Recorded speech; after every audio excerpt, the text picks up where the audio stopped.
L'humilité est souvent présentée comme la plus noble vertu de la foi chrétienne.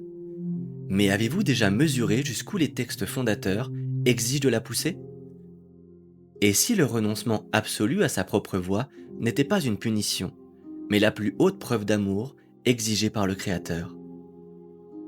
Cité de Corinthe, premier siècle de notre ère.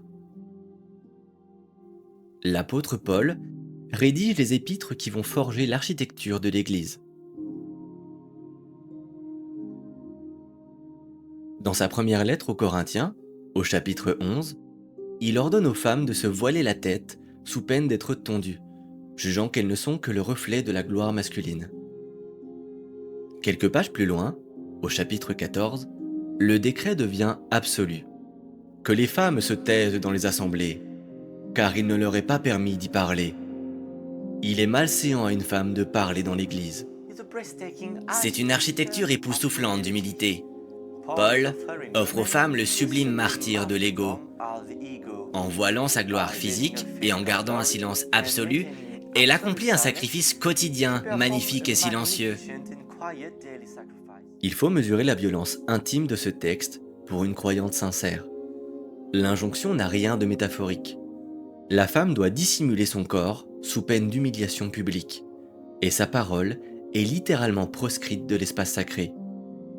Ce silence n'est pas une retraite spirituelle, c'est l'amputation stricte de son droit à exister publiquement dans sa propre communauté. L'élégance de cette ingénierie sociale est d'une perfection redoutable.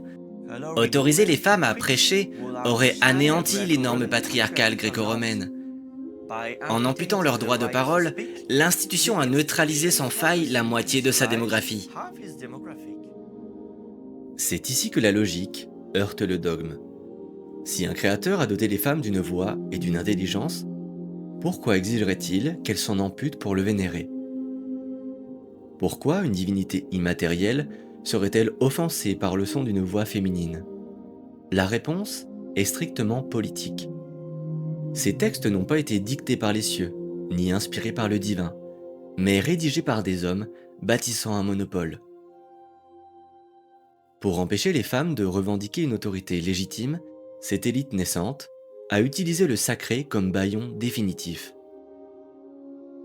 En élevant le fait d'être muselé au rang de devoir spirituel, l'institution oblige ses fidèles, femmes, à sanctifier leur propre invisibilité. Dieu n'est ici que le sceau d'autorité parfait, apposé au bas d'un contrat exigeant que la moitié de l'humanité disparaisse en silence.